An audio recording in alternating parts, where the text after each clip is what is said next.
दोस्तों बहुत बहुत स्वागत है आप सभी का एक बार फिर से। जी हाँ दोस्तों, आज पूरे दिन की कई महत्वपूर्ण और बड़ी खबरें निकलकर सामने आ रही हैं। जानेंगे सभी खबरों को विस्तार से। तो दोस्तों, खबरों में आगे बढ़ने से पहले वीडियो को एक प्यार भरा लाइक जरूर कर दें और ताजा खबरों को जानने के लिए चैनल को सब्सक्राइब भी जरूर कर लें। तो देखते हैं पहली बड़ी खबर क्या निकल कर आ रही है।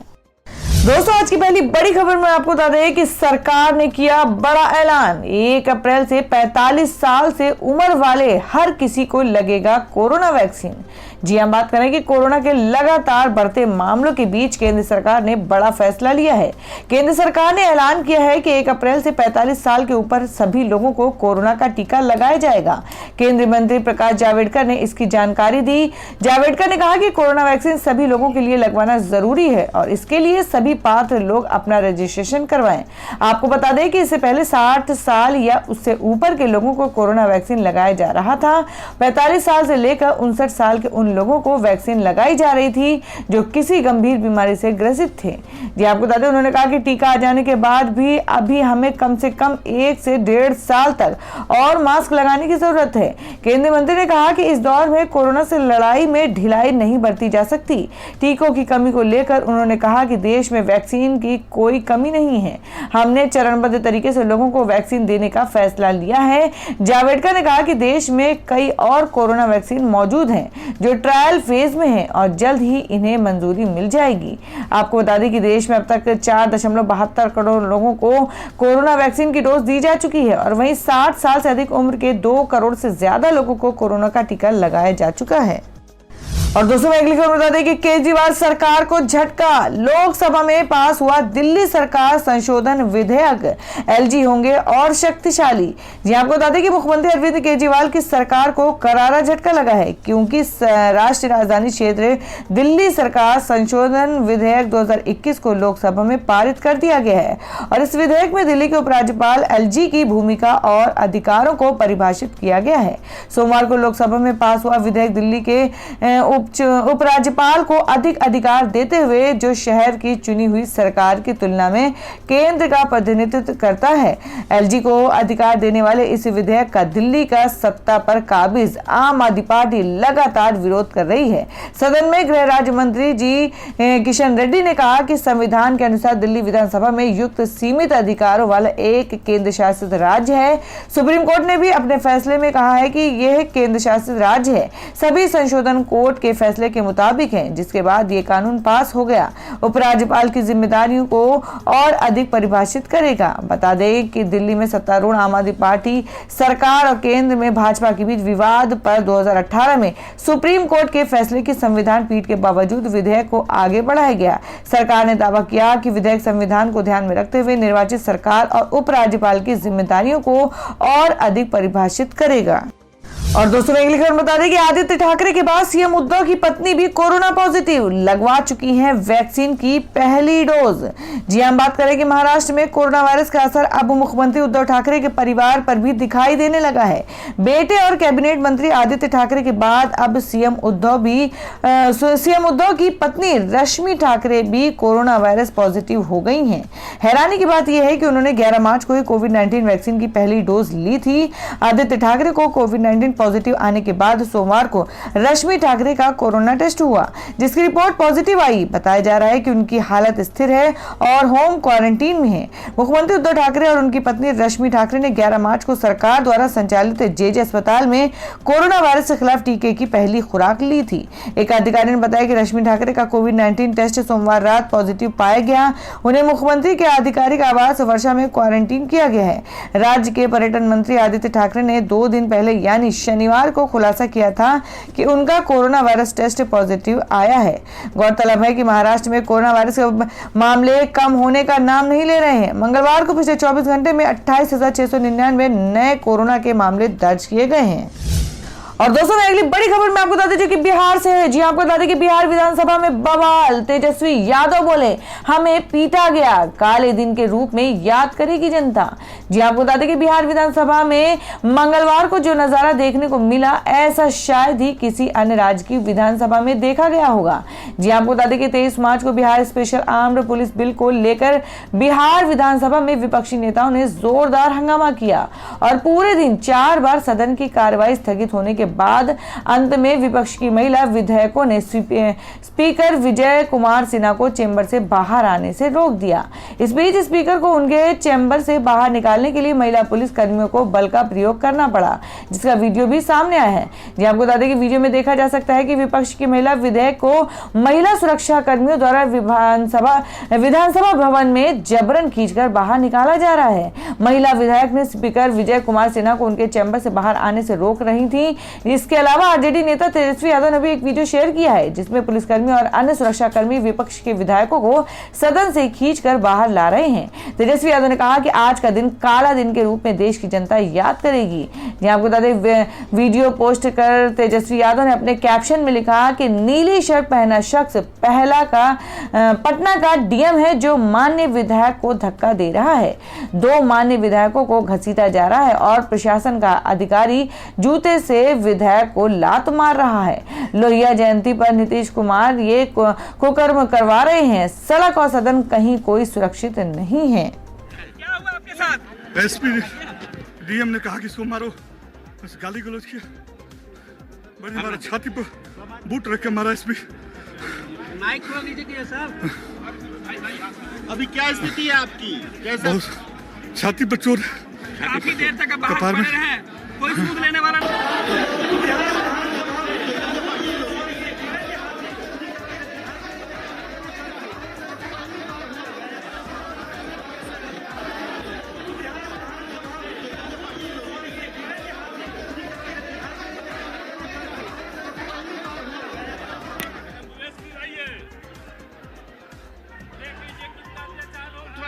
थोड़ा सा उड़िए, बात करते हैं आपसे।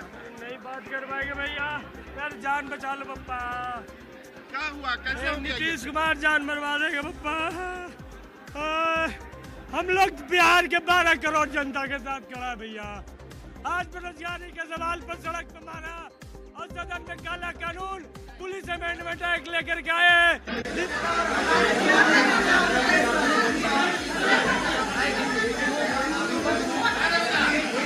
तो दोस्तों, खबरों में आगे बढ़ने से पहले जान लेते हैं आज के माइंड क्विज के सवाल को। आज का सवाल है, आपको बताना है कि गुरुग्राम शहर किस राज्य में स्थित है। इसका जवाब आपको वीडियो के नीचे कमेंट बॉक्स में देना है और सही जवाब देने वाले को रैंडमली सिलेक्ट किया जाएगा और वो जीत सकते हैं एक बम्पर पुरस्कार। तो बढ़ते अगली खबर की ओर। और दोस्तों, मैं अगली खबर में आपको बता दें कि कोरोना के कहर के बीच मुंबई में फीकी रहेगी होली। सार्वजनिक स्थानों पर होली खेलने पर लगा प्रतिबंध। जी हम बात करें कि महाराष्ट्र में कोरोना महामारी की दूसरी लहर आ चुकी है। वहीं प्रदेश की राजधानी मुंबई भी जबरदस्त कोविड-19 की चपेट में आता जा रहा है। कोरोना के बढ़ते मामलों के मद्देनजर महाराष्ट्र सरकार सार्वजनिक स्थानों पर होली उत्सव मनाने पर प्रतिबंध लगा दिया है। मंगलवार को जारी किए आदेश में प्रदेश सरकार ने कहा कि मुंबई में सार्वजनिक होली समारोह को हर दिन बढ़ रहे कोरोना के मामले में वृद्धि को देखते हुए निषिद्ध कर दिया गया है। बता दें, महाराष्ट्र में एक दिन में कोरोना मामलों में हुई अत्यधिक बढ़ोतरी के बाद मंगलवार को कोरोना के केस में गिरावट देखी गई, जिसमें 24,645 नए मामले दर्ज किए गए। रविवार को राज्य में 30,535 मामले दर्ज किए गए थे। और दोस्तों, अगली खबर है महाराष्ट्र से। आपको बता दें कि 100 करोड़ की वसूली, देशमुख और परमवीर के खिलाफ हाईकोर्ट में याचिका, सीबीआई जांच की मांग।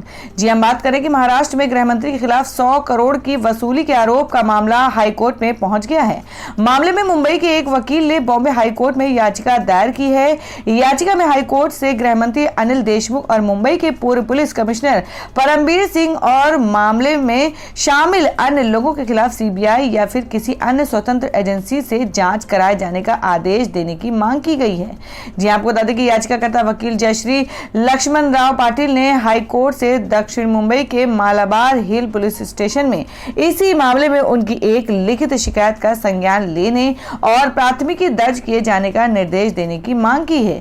याचिका में यह भी मांग की गई है कि हाईकोर्ट को उन जांच अधिकारी को उन सभी स्थानों की सीसीटीवी फुटेज सुरक्षित करने का निर्देश दिया जाए जिनका परमवीर सिंह के सीएम उद्धव ठाकरे को दिए पत्र में जिक्र किया गया है।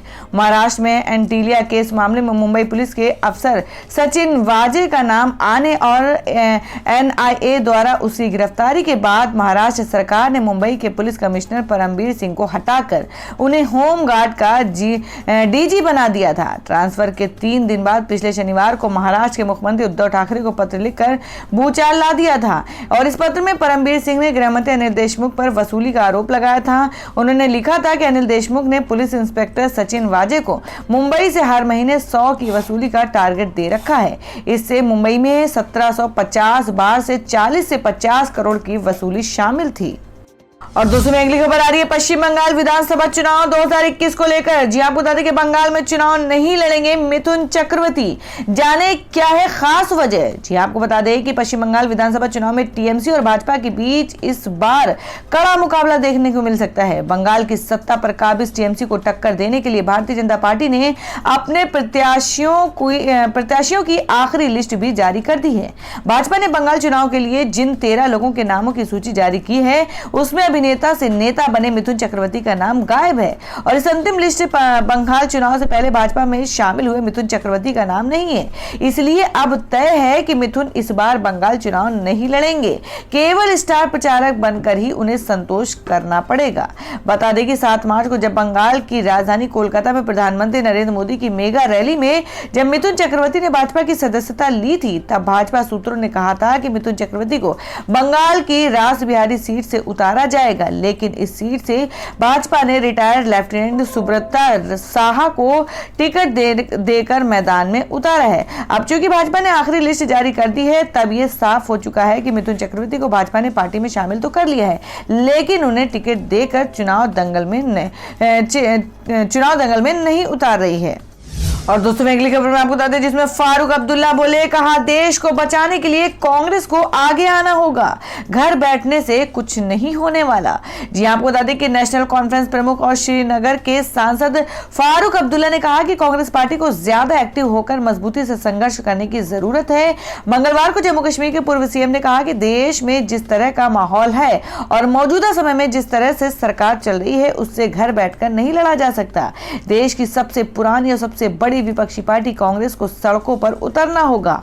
अब्दुल्ला ने कहा अगर ईमानदारी से मुझसे पूछोगे और मैं सच्चाई से जवाब दूं तो कहूंगा कि कांग्रेस कमजोर हो गई है। अगर देश को बचाना है तो कांग्रेस को जगाना होगा और मजबूत बनना होगा। कांग्रेस को उन समस्याओं को लेकर लोगों के साथ खड़ा होना होगा जिसका सामना आज आम जनता कर रही है।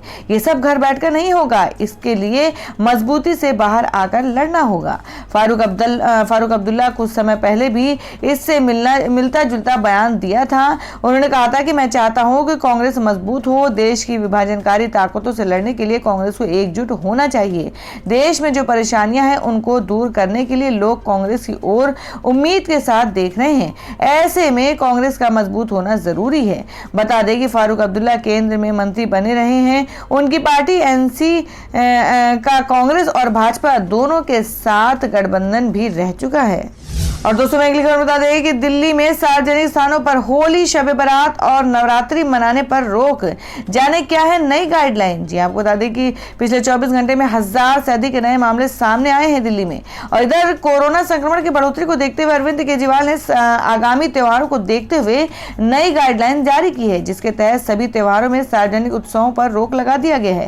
केजरीवाल सरकार ने अपने आदेश में बताया कि दिल्ली एनसीआर में कोरोना के मामलों में वृद्धि के कारण आगामी त्योहारों जैसे होली, नवरात्रि और शब बारात सार्वजनिक त्योहारों की अनुमति नहीं दी जाएगी। दिल्ली आपदा प्रबंधन प्राधिकरण ने सभी डीएम और संबंधित अधिकारियों को आदेश का कड़ाई से पालन सुनिश्चित करने को कहा है।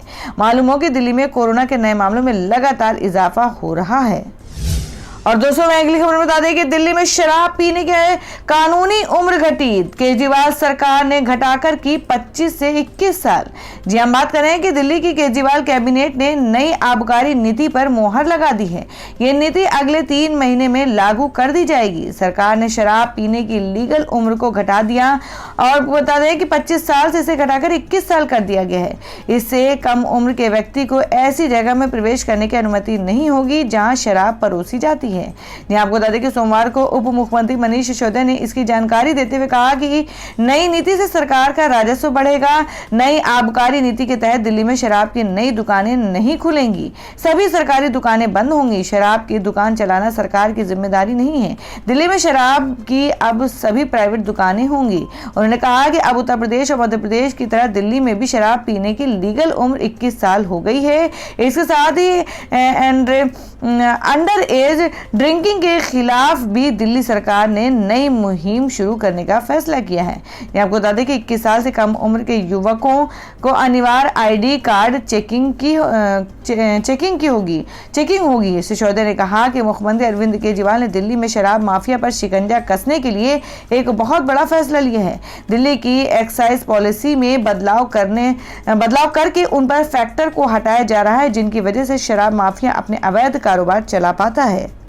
तो दोस्तों, खबरों में आगे बढ़ने से पहले एक बार फिर से आपको याद दिला दें कि अगर आपने अभी तक हमारी वीडियो को लाइक नहीं किया तो जल्दी से वीडियो को लाइक कर दें, क्योंकि आपका एक लाइक हमारे लिए बहुत ही महत्वपूर्ण होता है। और अगर आप हमारे चैनल पर नए हैं तो चैनल को जरूर सब्सक्राइब कर लें और बेल के बटन को भी जरूर हिट कर दें। और हमारी पूरी न्यूज को जानने के लिए वीडियो को लास्ट तक जरूर देखें। बढ़ते अगली खबर की ओर। और दोस्तों, मैं अगली बड़ी खबर बता दें जो कि राष्ट्रीय फिल्म अवार्ड को लेकर है। जी आपको बता दें कि छिछोरे को best film, Kangana best actress, Manoj Bajpayee Dhanush को सर्वश्रेष्ठ अभिनेता का पुरस्कार। जी हम बात कर रहे हैं कि 67वें राष्ट्रीय फिल्म पुरस्कारों की घोषणा कर दी गई है। कोरोना महामारी की वजह से पुरस्कारों के ऐलान में देरी हुई है और इस साल कुल 461 फीचर्स फिल्मों को राष्ट्रीय पुरस्कारों के लिए रखा गया था। जी आपको बता दें कि 2019 के पुरस्कारों की घोषणा इस बार की जा रही है। दिवंगत अभिनेता सुशांत सिंह राजपूत की फिल्म छिछोरे को सर्वश्रेष्ठ फिल्म का पुरस्कार दिया गया है। छिछोरे फिल्म में सुशांत सिंह राजपूत के साथ श्रद्धा कपूर, वरुण शर्मा, प्रतीक बब्बर, ताहिर राज मुख्य किरदार में नजर आए थे। सुशांत की यह आखिरी फिल्म थी। वहीं अभिनेत्री कंगना रनौत को बेस्ट एक्ट्रेस के खिताब से नवाजा गया है। और मैं आपको बता दें कि भोसले के लिए मनोज बाजपेयी को सर्वश्रेष्ठ अभिनेता यानी हिंदी के लिए चुना गया है। इससे पहले पिंजर और सत्या के लिए उन्हें नेशनल अवार्ड दिया गया था। मनोज बाजपेयी के अलावा धनुष ने भी बेस्ट एक्टर का खिताब अपने नाम किया है। यह पुरस्कार धनुष को आसुरन यानी तमिल के लिए मिला है। और दोस्तों, अगली खबर में जान लेते हैं क्या देश भर में सोने और चांदी के ताजा भाव। जी हम बात करें कि होली से पहले धड़ाम हुआ सोना, कीमत में फिर आई गिरावट। क्या है, जान लेते हैं आज के सोने का भाव। जी आपको बता दें कि सोने की कीमत में गिरावट का दौर फिर से शुरू हो गया है। मंगलवार को सोने का भाव एक बार फिर से गिर गया और भारतीय सराफा बाजार में मंगलवार को भी सोने की कीमत में गिरावट आई और 24 कैरेट शुद्धता वाले सोने का भाव 120 रुपए गिरकर 44,823 रुपए प्रति 10 ग्राम पर पहुंच गया है। वहीं चांदी की कीमत 0.5% गिरकर 66.13 रुपए प्रति किलोग्राम पर पहुंच गया। और दोस्तों, मैं अगली खबर बता दें क्या है देश भरे मौसम के ताजा हालात। जी आपको बता दें कि दिल्ली एनसीआर में बदला मौसम का मिजाज। कई इलाकों में बारिश, कश्मीर में बर्फबारी से हाईवे बंद। जी हम बात करें कि दिल्ली के कई राज्यों में भारी बारिश का अलर्ट जारी है, तो वहीं राजधानी में इंद्र देवता मेहरबान हुए हैं, जिसकी वजह से देश के कई इलाकों में हल्की बारिश हुई है, जिसके कारण तापमान में कमी आई है और ठंडी हवाओं के चलते मौसम सुहाना हुआ है। विभाग ने कहा है कि केवल दिल्ली एनसीआर में ही बारिश के आसार नहीं है, बल्कि अगले 24 घंटे के दौरान राजस्थान, हरियाणा, यूपी के कई इलाकों में जमकर बादल बरसने के आसार हैं। तो दोस्तों, ये थी अब तक की सभी बड़ी खबरों की अपडेट्स। टुडे ब्रेकिंग न्यूज और लेटेस्ट खबरों को देखने के लिए हमारे चैनल को सब्सक्राइब जरूर कर लें, वीडियो को लाइक और शेयर भी जरूर कर दें अपने दोस्तों और रिलेटिव्स के साथ। तो दोस्तों, फिर मिलेंगे काम की खबरों और सरकारी योजनाओं की एक और नई वीडियो के साथ। तब तक के लिए धन्यवाद दोस्तों।